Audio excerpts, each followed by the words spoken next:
adik-adik, perkenalkan kami mahasiswi dari jurusan Pendidikan Guru Sekolah Dasar Universitas Sanata Dharma. Di sini kami ingin membantu adik-adik untuk memahami bagaimana cara merawat organ otak. Sebelumnya, kakak ingin memperkenalkan diri. Nama kakak Claudia Deskintan Mujur, biasa dipanggil Claudia. Dan teman kakak, halo adik-adik, perkenalkan nama kakak Angelika Dara Azalia, biasa dipanggil Kak Dara. Halo adik-adik, perkenalkan nama kakak Agnes Rosa Kurniawati, dipanggil kakak Ines. Hai adik-adik, perkenalkan nama kakak Jessica Manael, biasa dipanggil Jessica. Simak baik-baik video penjelasan kami ya. Halo adik-adik, kembali lagi bersama Kak Claudia di sini. Nah, di sini sebelum kakak menjelaskan tentang bagaimana cara merawat organ otak, kakak mau nanya nih sama kalian. Siapa di sini yang suka main game online? Ayo ngaku. Nah, akhir-akhir ini banyak banget kakak temukan teman-teman yang sangat suka bermain game. Mau yang masih SD, yang udah SMP, SMA, yang kuliah, bahkan yang udah berkeluarga juga suka loh bermain game online. Nah, bahkan ya ada yang sampai kecanduan main game ini. Setiap pulang sekolah, belum ganti baju, belum makan siang, langsung tuh ngajak temennya mabar. Mabar skuy, gas, pasti gitu kan. Terus sampai-sampai saat orang tua panggil pun mereka jadi masa bodoh karena terlalu asik sama game ini.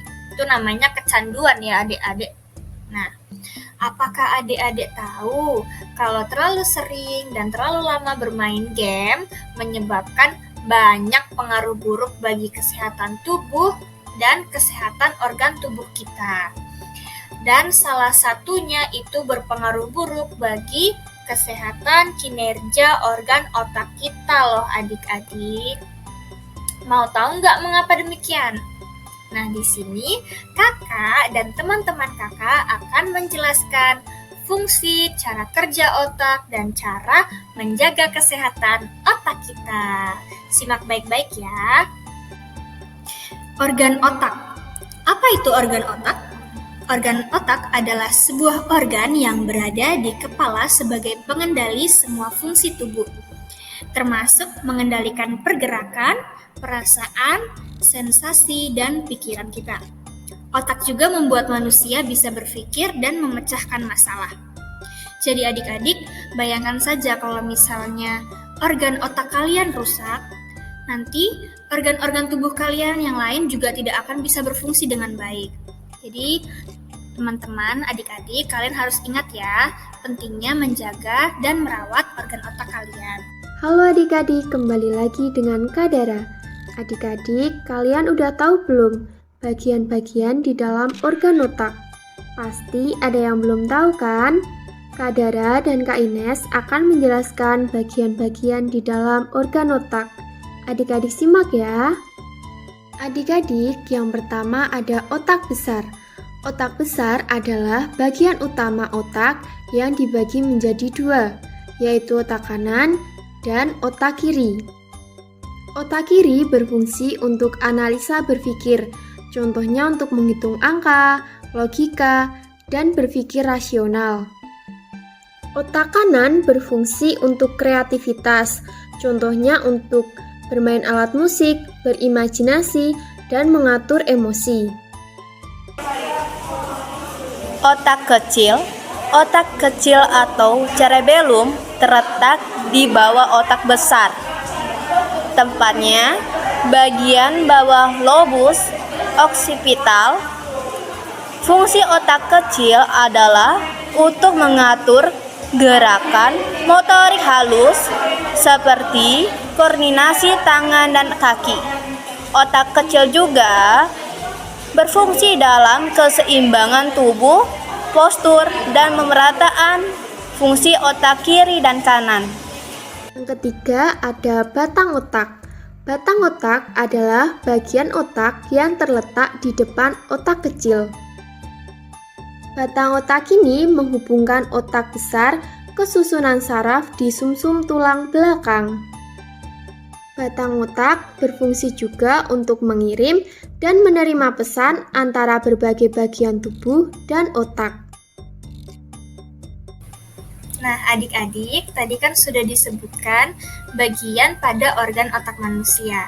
Nah, di sini kakak akan menjelaskan sedikit tentang penyakit yang mempengaruhi fungsi otak jika kita tidak merawat dan menjaga otak kita dengan baik.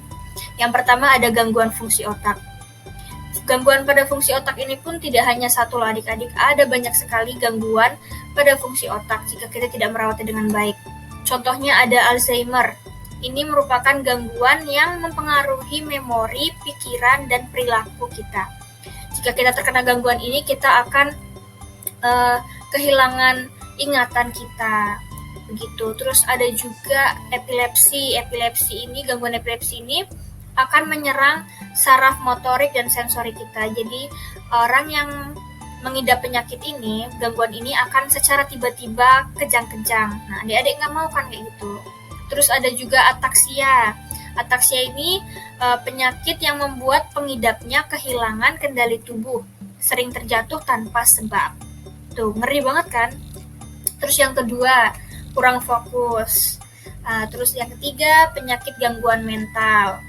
Yang keempat, kecanduan dalam bermain game online. Ini pasti banyak nih yang kecanduan game online, kakak yakin deh. Nah, adik-adik, tadi kan sudah disebutkan beberapa penyakit yang mempengaruhi fungsi otak. Nah, salah satunya yaitu kecanduan game online. Di sini siapa yang kecanduan game online? Nah, kalian tahu nggak ciri-ciri dari kecanduan game online? Di sini kakak mau jelasin beberapa ciri-ciri kecanduan game online. Kalau kalian salah satu dari ini atau nggak termasuk semuanya, berarti kalian kecanduan game online. Nah, yang pertama itu ada tidak dapat mengendalikan diri sehingga selalu ingin bermain game online. Siapa di sini yang udah terlalu sering bermain game online sampai tidak bisa mengendalikan diri sendiri? Itu kalian berarti kecanduan. Terus yang kedua, lebih memprioritaskan game ketimbang melakukan aktivitas kesehariannya. Siapa yang selalu bermain game, nggak pernah bantu orang tua, nggak pernah bermain di luar sama teman-teman, mainnya mengurung diri di kamar, bermain game terus. Terus yang ketiga, intensitas bermain game semakin sering meskipun ada dampak negatif yang dirasakan. Kalau kalian ngerasa pusing, sakit kepala, sakit leher, sakit punggung, itu termasuk dampak negatif dari bermain game online loh. Terus yang keempat, pola perilaku tersebut sudah berlangsung selama 12 bulan. Kalau pola perilaku ini kalian berulang-ulang telah kalian lakukan, berarti kalian sudah termasuk kecanduan game online. Itu nggak bagus loh adik-adik. Itu nggak baik, jangan diulangi ya. Nah, dari kecanduan game online ini, tidak hanya menyebabkan gangguan pada fungsi pribadi, namun berpengaruh juga pada fungsi keluarga, sosial, pendidikannya adik-adik, dan aspek penting lainnya. Jadi adik-adik mohon untuk tidak terlalu sering bermain game ya. Halo adik-adik, kembali lagi bersama kakak Jessica. Di sini kakak akan menjelaskan tentang cara menjaga kesehatan otak. Yang pertama itu mengonsumsi makanan kaya antioksidan. Yang kandungan itu dalam makanan tersebut dipercaya dapat meningkatkan daya ingat, mencegah efek radikal bebas dan mengurangi peradangan. Sebuah studi menyebutkan bahwa mengonsumsikan makanan kaya antioksidan menurunkan risiko penurunan kemampuan kognitif dan demensia. Mengandung itu yang pertama itu coklat hitam, stroberi, blueberry, bayam, dan kacang-kacangan. Nah adik-adik, sekarang nomor 2, memenuhi asupan omega 3. Omega 3 itu apa ya? Pasti adik-adik pada nggak tahu nih. Ya udah, kakak akan jelasin apa itu omega 3. Omega 3 itu merupakan jenis asam lemak yang dikenal baik untuk kesehatan otak. Tak hanya dapat meningkatkan daya ingat, omega 3 juga dapat mencegah penurunan fungsi otak akibat penuaan. Omega 3 juga bisa diperoleh dengan mengonsumsi ikan salmon dan ikan sarden. Adik-adik, cara menjaga kesehatan otak yang ketiga adalah melakukan aktivitas fisik atau olahraga. Berolahraga tidak hanya bermanfaat untuk kesehatan otot dan tulang. Berolahraga juga dapat memperbaiki kinerja pembuluh darah kecil dalam membawa oksigen menuju ke otak. Contoh beberapa aktivitas fisik yang dapat adik-adik lakukan di rumah adalah membantu orang tua seperti menyapu, mengepel, mencuci piring, membersihkan kamar, ataupun bersepeda, lompat tali, dan masih banyak lagi.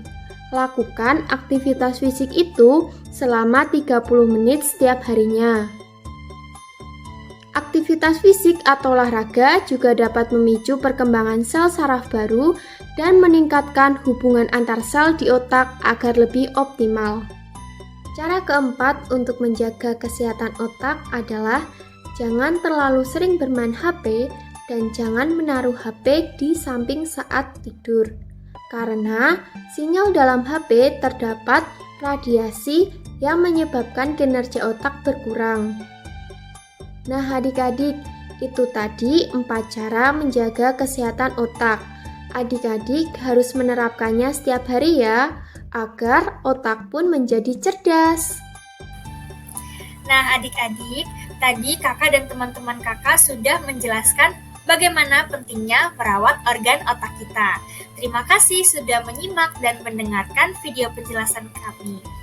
Nah, sebelum menutup video ini, kakak dan teman-teman kakak punya lagu loh. Lagu tentang menjaga kesehatan otak. Kalian tahu nggak lagu Abang Tukang Bakso? Nanti kita nyanyi bersama-sama ya. Simak video berikutnya.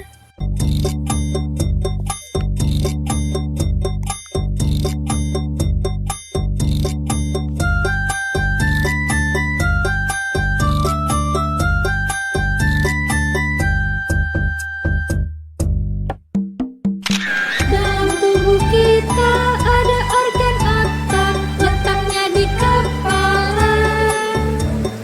Marilah hai kawan, jaga otak kita agar otak pun cerdas. Ada otak besar, ada otak kecil yang banyak fungsinya. Mengkoordinasi organ, mengendali gerakan dan keseimbangan tubuh. Ayo kawan, bijaklah bermain game. Jika tidak nanti jadi susah fokus. Ayo kawan, jangan bermain game terus. Otak rusak